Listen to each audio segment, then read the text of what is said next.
Hello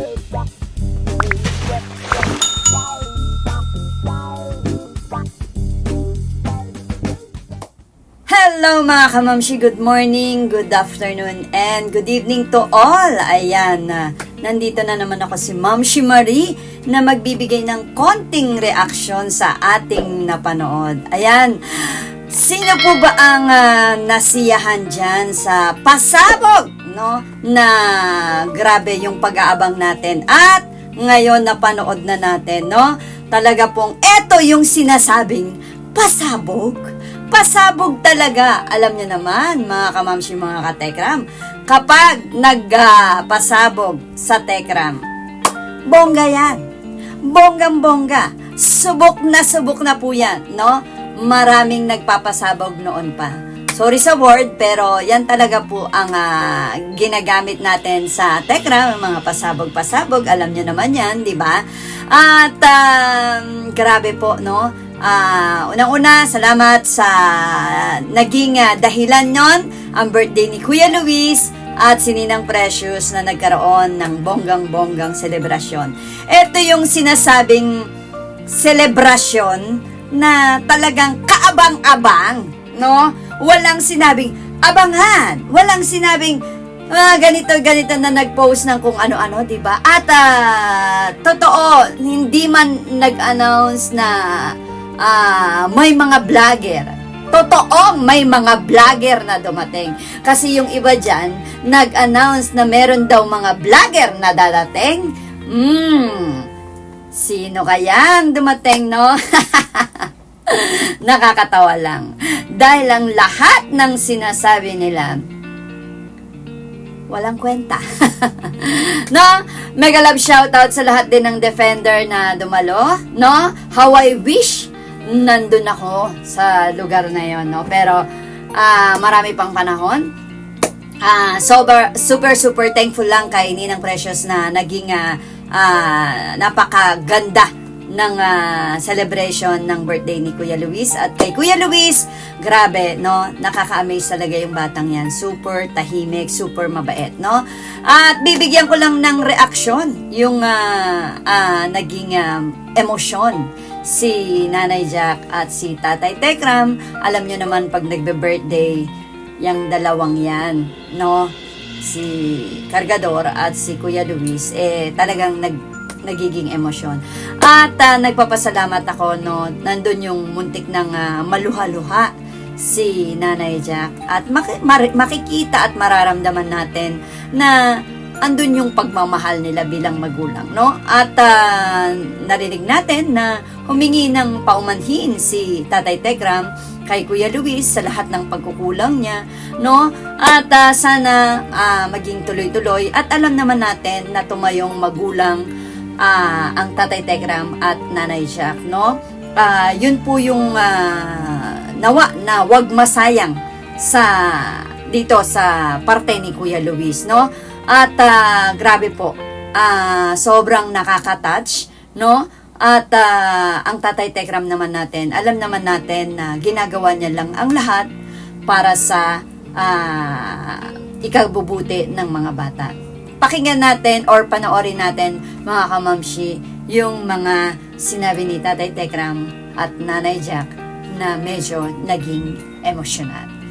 Tara na, let's go!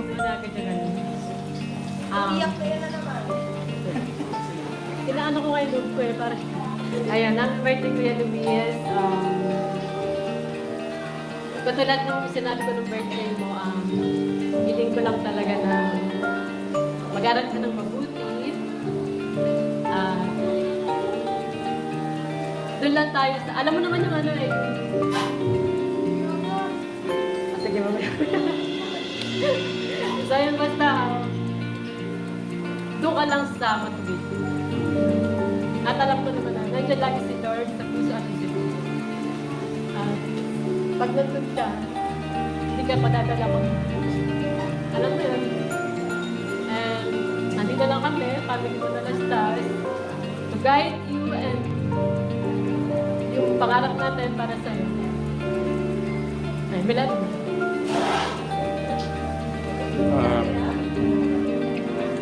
Ano muna, Thank you so much. Kunin ko na muna itong pagkakataon na to para batiin ulit yung mga Katekram natin, Katekram family sponsor. Sa unang-una sa lahat, ang ating Diyos muna. Yung nagbigay ng pagkakataon kung bakit tayo nagkakasama-sama ngayon. Pinaparamdam at pinapakita niya yung pagmamahal po niya, yung pagkakaisa. Thank you po. Ganun din sa mga Katekram family, mga nanonood ngayon. Sa lahat po ng mga bisita, hindi ko na kayo maisa-isa. Tapos, ang dahilan po ng lahat ng kaguluhan dito, si Ninang Precious, Ninang, na nagbigay ng mas makulay na birthday po ni Kuya. Kayo po yan, Ninang. Kay Tatay Bong, kay Tita Evangeline, marami pang iba. Maraming salamat po sa mamaya po, yung mga titas, nagpunta ko dito, yung mga grupo dito, sa pamilya ni Nay, thank you Nay, sa paggabay kay Kuya, sa pamilya ko, yan, maraming salamat. Tapos, Kuya, paano ko ba sisimulan lahat? Marami.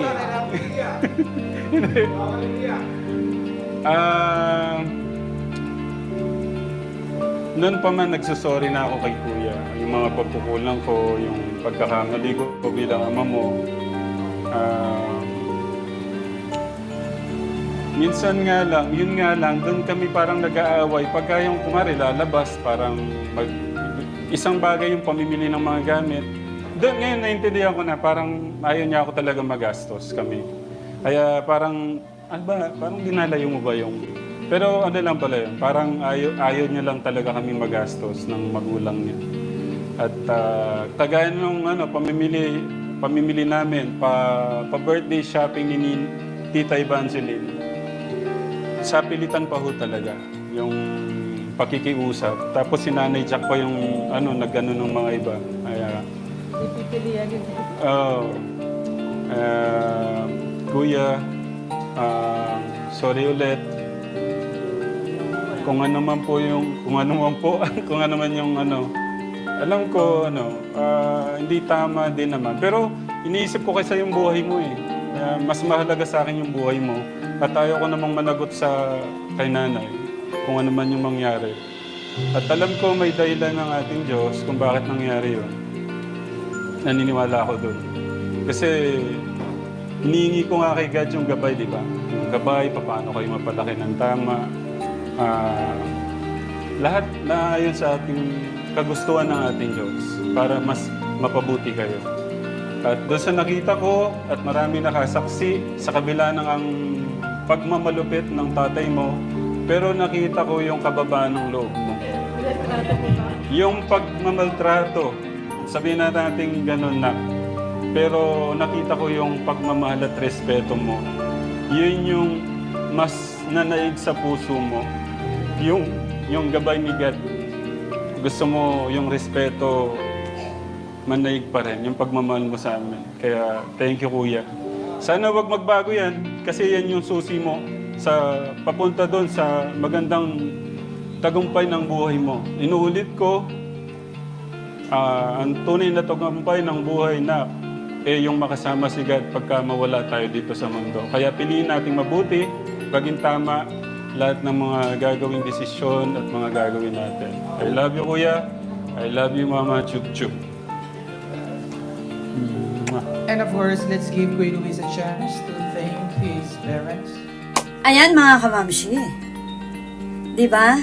Nakita niyo medyo naging emosyonal si Nanay Jack. Ramdam mo yung pagmamahal ng isang ina na hanggang ngayon hindi sila nagsasawang magmahal kay Kuya Luis, no? At maging si Tatay Tekram, no? Sabi nga ni Nanay Jack, doon lang sa matuwid. At alam ko naman si Kuya Luis ay siya yung naka-adapt ng mga napag-aralan niya doon sa church, no?